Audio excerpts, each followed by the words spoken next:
بآخر مشهد من الحلقة الماضية شفنا أسماء رايحة لعند كوشاري واللي مفروض يتعشى مع جولاي بعد ما فادم وحرضتها، بس أول ما وصلت اتفاجأت إنه قاعد يتعشى مع إليني وهجران، مو مع جولاي اللي مفروض تصير حبيبته. أول ما شافتهم زعلت وصار بيناتهم حوار، قالت له إنها إجت بس لتحكي معه عن السلاح وقصة العشاء ما بتهمها أبدا. هون كوشاري وضح لها إنه هو تراجع عن العشاء مع أولاي وأخذ هجران وإليني، وإنه ما بيهتم بهجران أبدا بس لأنه أم إليني بيهتم فيها. أسماء ردت إنه ما بيهمها فيه ولا بعشاه، هي بس بدها تلاقي السلاح لتكون حرة وتطلق من شريف. قالت له إنه مستحيل يكون طلاقها سبب دخوله السجن، عشان هيك مستحيل تتطلق قبل ما يلاقوا السلاح، وأكدت إنه أول ما يلاقوا السلاح رح تتطلق وتروح بطريقها ما رح ترجع له أبدا. هون كوشاري زعل لأنه سمع منها إنه بعد الطلاق كل واحد بيروح بحاله. أسماء حكت له قصة بهجت وإنه هو اللي بيتواصل مع خاله وخاله معه السلاح ورقمه موجود عند بهجت، وكمان قالت له إنه فاطمة بتعرف بالقصة ممكن تدور ورا بهجت ولازم يبعدها عنه. كوشاري دغري طلع تلفونه وفرجاها مقطع لغزب والرئيس وهني ماسكين بهجت وعم يضربوه ليقول وين السلاح، يعني أساساً فاطمة اتصلت فيه من زمان وحكت له عن بهجت وهن كانوا ماسكينه. أسماء مشيت من غير ما تقول ولا كلمة. بنرجع شوي فلاش باك للماضي، وقت كان عادل ناطر أسماء وهن صغار وهي قالت له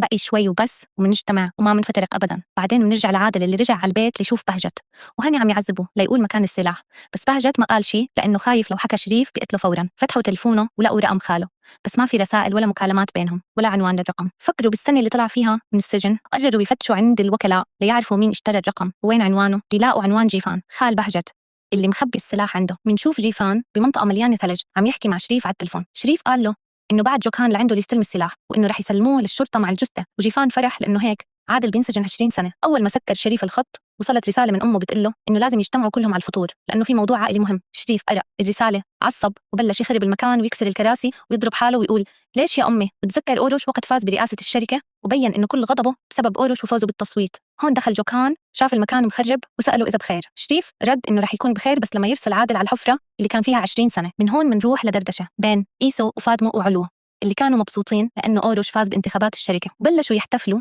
ووصلت رسالة لإيسو من جدته عن الفطور العائلي وقالت له لازم يجيب فادمو معه. أقنعها تروح ووافقت. بهالوقت دخل عليهم عادل وهو معصب على فادمو لأنه عرف إنها اللي حرضت أسماء تجي على العشاء وقال لها إنه رح يعاقبها إذا بعتت أسماء مرة تانية.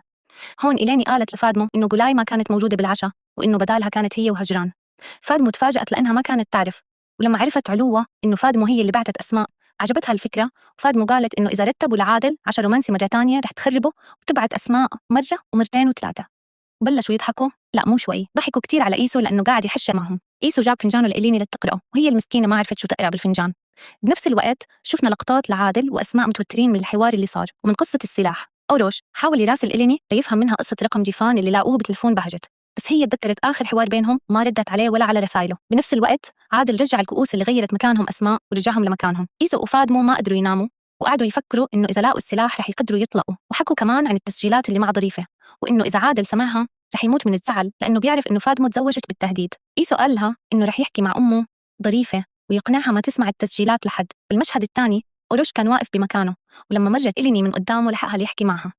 بلش يسألها عن رقم جيفان وموضوع السلاح وقال لها إنه أعطى أوامر لرجاله يفتشوا عن مكان جيفان. خلص كلامه وبده يمشي، بس إليني قالت له إنه هو فهم الحوار اللي صار بينهم غلط وإنها ما قصدت يكونوا حبيبين، كل اللي قصدته إنه يكونوا أصدقاء. وقالت له إنه برومانيا لما بيقولوا هيك بيقصدوا الصداقة مو الحب. أوروش سايرها وعمل حاله مصدق وهي كانت رح تنفجر من التوتر. قال لها إنه كلها اختلاف ثقافات ومشي. قبل ما يمشي قالت له إنها بتتمنى له التوفيق بالشركة بشغله الجديد، وهو كمان نبهها إنه إذا احتاجت أي سؤال بخصوص المرضى اللي كان يعالجهم من قبل تسأله. بعد ما مشي إجت هجران وإليني كانت ميتة من الإحراج وقالت لها كل اللي صار مع أوروش. هجران ضحكت وقالت لها رح تعلمها فن الردود. أسماء كانت عم تراقبهم من الشباك وزعلت كتير من تقرب هجران لإليني، راحت لعندهم على العيادة لتواجه إليني قالت لها إنها سامحتها بس هي محتاجة تتقرب من أمها الحقيقية وتعيش الواقع. قالت لها إنها تعبت من الأحلام والخيالات وإنه مستحيل يجتمعوا كعيلة وإنه أسماء مو أمها وعادل مو أبوها وإنه مكانها مع أمها الحقيقية ورح تبذل كل جهدها لتحبها.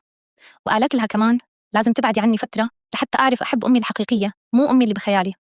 وهي قصدت أسماء طلبت منها تعطيها وقت لتثبت إنها بتستحق حبها، بس إليني ردت وقالت لها إنها بتحبها ورح تضل تحبها للأبد بس لازم تبعد عنها لتتعلم تحب أمها الحقيقية. بعد ما خلصت كلامها طلعت من الغرفة وأسماء كانت زعلانة من اللي سمعت وبكت وطلعت هي كمان.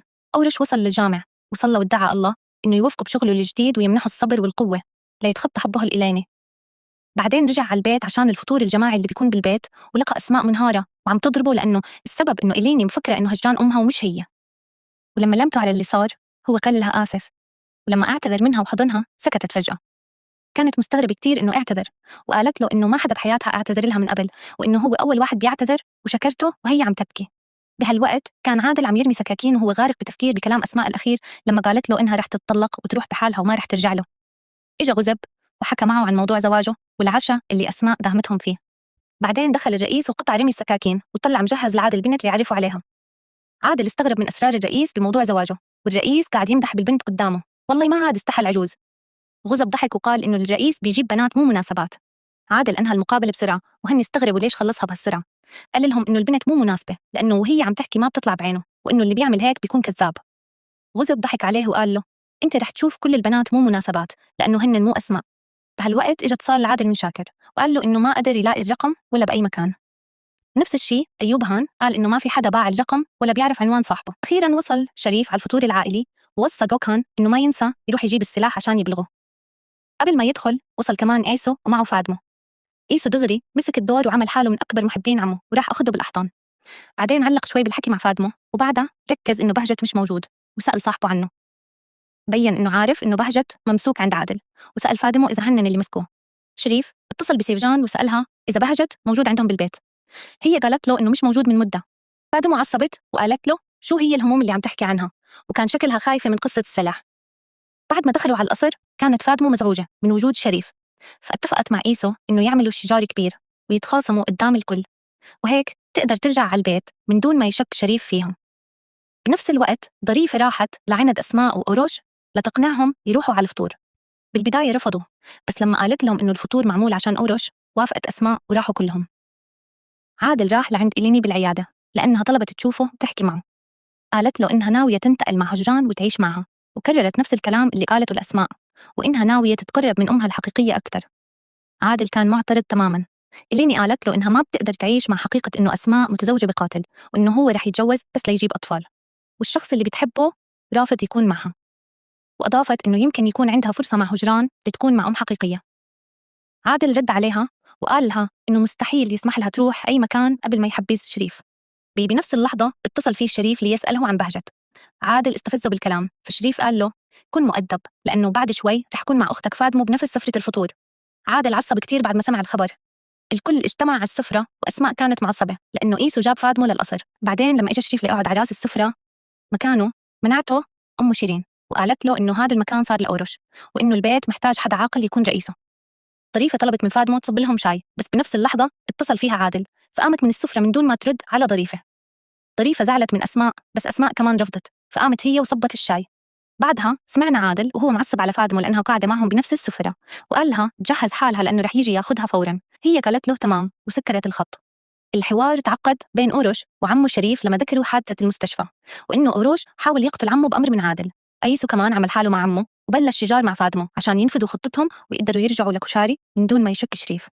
بس إيسو زودها شوي لما ذكر أبوها، ففادمو قامت من السفرة وهي متضايقة، وقامت بعدها أسماء لتلحقها. أسماء قالت لها إنه إيسو نيته طيبة وما قصد بالكلام اللي قاله. فادمو ردت وقالت إنها عارفة إنه عم يمثل قدام عمه. فتحوا موضوع زواج عادل، فادمو قالت لأسماء إنها ما رح تسمح لعادل يتجوز أي وحدة غيرها. أسماء ردت وقالت إنها تعبت من عادل وما عاد بتفكر فيه. بنفس اللحظة كان عادل واقف ورا الباب وسمع كل الحديث. أول ما فتحت أسماء الباب انصدمت إنه عادل واقف ورا الباب وسمع كل شيء. عادل عصب وبعد فادمو على السيارة عشان يتكلم مع أسماء. قال لها إنه عارف إنها لساتها بتحبه وإنه كل كلامها كذب، وقال لها كمان عن إيلاني وإنها ناوية تروح مع هجران لبيت جديد وتبعد عنهم. أسماء عصبت عليه وقالت له إنه إيلاني رح تروح بسببه وبسبب زواجه. دخلت البيت وهي معصبة وأخذت أوروش معها وراحوا لعند إيلاني. بعد ما خلص الحوار بين عادل وأسماء، عادل واجه فادمو ولامها ليش راحت على الفطور، وهي شرحت له إنه الشجار اللي مثلته هي وإيسو كان بس خطة لتقدر ترجع على البيت براحتها. بنفس الوقت الشباب ضلوا يدوروا على عنوان رقم جيفان. شاكر راح لعند صاحب محل وسأله عن الرقم، وطلع إنه صاحب المحل هو اللي باع الرقم وأعطاه العنوان. شاكر فرح واتصل بغزب والشباب وقال لهم إنه لقى العنوان. بس أول ما طلع شاكر من المحل، صاحب المحل اتصل بشريف وقال له إنه الخطة نجحت، يعني العنوان اللي عطاه لشاكر كان غلط، وهو أصلاً متفق مع شريف من قبل. بنفس الوقت كان جوكان وصل لمكان جيفان وأخذ منه السلاح ودفنه جنب الجثة، وبعدين اتصل بشريف ليبلغه إنه كل شيء صار جاهز. بالمشهد الثاني شفنا هجران وإليني قاعدين يشربوا شاي. هجران سألتها إذا رح تسامحها وإلي إني فجرتها وقالت لها تعالي نستأجر بيت ونعيش فيه سوا. بنفس اللحظة دخل أوروش وأسماء كانت معصبة وزعلانة وقالت لإليني مستحيل تطلعي مع هجران ولا مكان، رح تضلي مع كوشاري. إليني حاولت تهديها وقالت لها اسمحي لي أحب أمي الحقيقية. أسماء ردت وقالت لها أنت عن جد بدك تعرفي مين أمك الحقيقية؟ وهون هجران قطعت الكلام بسرعة لتمنعها تقول الحقيقة. أوروش كمان حاول يهدي الجو وأخذ إليني على الغرفة وقال لها ممنوع تزعلي أسماء مرة تانية وممنوع تروحي مع هجران.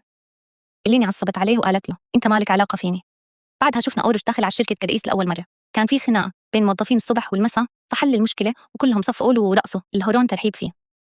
دخل مع أمه على مكتبه وشالت اسم شريف اللي كان على الطاولة. بلشوا يتناقشوا وأوروش كان معصب منها لأنها مصرة تزوجه بإليني لتنتقم من عادل كوشاري. أوروش رفض تماما وقال لها إنه مستحيل يتجوز بنت مخبيين عليها مين أمها وأبوها الحقيقيين.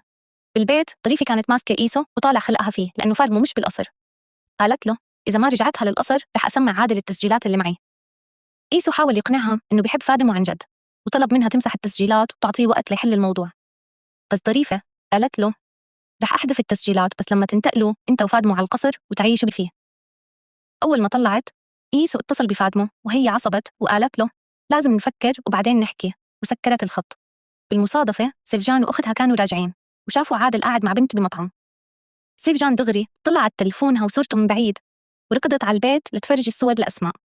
عادل طلع من المطعم معصب من الرئيس لأنه كذب عليه وقال له إنه رح يتغدى مع رئيس البنك، بس الحقيقة إنه كان بده يعرفه على البنت اللي يخطبها. حركات من جيل الرئيس. سيفجان فرجت أسماء الصور وأسماء نقلتهم عندها. سيفجان قالت لها إنها رح تنتقل للقصر لأنه شريف سمح لها وأسماء وافقت. هيك سيفجان انتقلت رسمياً للقصر بعد طول عناء. أسماء أخذت الصور وراحت لعند عادل وهي معصبة وقالت له بوقت اللي لازم تدور فيه على السلاح وتنقذنا أنت قاعد تلعب وبتدور بنات للزواج بالمطاعم. وأضافت شريف بلغ عن السلاح وخلص الموضوع. بالقصر إيسو حاول يطلع كلام من عمه عن مكان السلاح بس عمه وشوش له إنه كوشاري عم يدور بالمكان الغلط وإنه بكرة رح ينحبس 20 سنة. إيسو عمل حاله مبسوط وطلع ليحكي مع أوروش عن اللي صار. بنفس الوقت كان جوكان عم يحفر ليدفن السلاح جنب الجثة واتصل بشريف ليبلغه إنه كل شيء صار جاهز. شريف فعلا أخذ التلفون قدام إيسو وبلغ الشرطة إنه عادل ارتكب جريمة وأعطاهم مكان السلاح والجثة. المحامية وصلها اتصال بالبلاغ وراحت على المكان اللي مدفون فيه السلاح. بعدين شفنا اجتماع مهم بالشركة وكل الأعضاء مجتمعين. شريف حاول يستفزهم بالكلام بس أوروش وقفوا وبلش الاجتماع. كان الاجتماع بخصوص رفع رأس المال وقرروا التصويت. إليني وغضب صوته نعم وهيك القرار يتوافق لأنه هن بيمثلوا الأغلبية بالأسهم. أوروش أعطى مهلة 15 يوم لأي حدا بده يرفع رأس ماله. شريف قاطع وهو مبسوط وقال عادل ما رح يكون موجود بعد 15 يوم، يقصد إنه رح يكون محبوس. فتح اتصال فيديو مع جوكان ليورجيهم إنه بلغ عن السلاح والشرطة بالمكان. بس عادل ضحك والكل ضحك معه. عادل قام وطلع سلاحه وقال أنا سلاحي معي بس سلاحك هو اللي مع الشرطة. هون عرفنا إنه عادل عمل كمين لشريف لأنه كان حاطط جهاز تعقب بسيارة جوكان وتابعوه لما دفن السلاح وراحوا طلعوه ودفنوا سلاح شريف بداله. شريف جن جنونه وصار يسأل مين جاب سلاحه لعادل. أوروش اتذكر وقت أخذ السلاح من جيب شريف شك فيه وصار يخانقه ويعصب عليه. أسماء تدخلت وقالت له أنا اللي أخذت السلاح وأنا اللي سلمته واللي كان سبب أسري عندك، أسري لمدة 20 سنة انتهى اليوم. بنفس اللحظة وصلت الشرطة لتحبس شريف. قبل ما ياخدوا شريف لفة ونظر فيهم واحد واحد ولاحظ إنه أسماء مش موجودة. لما مشيت سيارات الشرطة الكل انبسط لأنه انحبس بس عادل ركز إنه أسماء مش موجودة وبلشوا كلهم يدوروا عليها. اكتشفوا إنه سيارتها موجودة واتصلوا فيها بس كانت مقفلة. آخر مشهد شفنا أسماء واقفة قدام نفس الحافلة اللي كانت رح تهرب فيها مع عادل قبل 20 سنة. طلعت فيها وتذكرت كل شيء صار وقتها. خلصت الحلقة وهي مسافرة والكل عم يدور عليها. استنونا بملخص الحلقة الجاية ولا تنسوا اللايك والاشتراك ومع السلامة.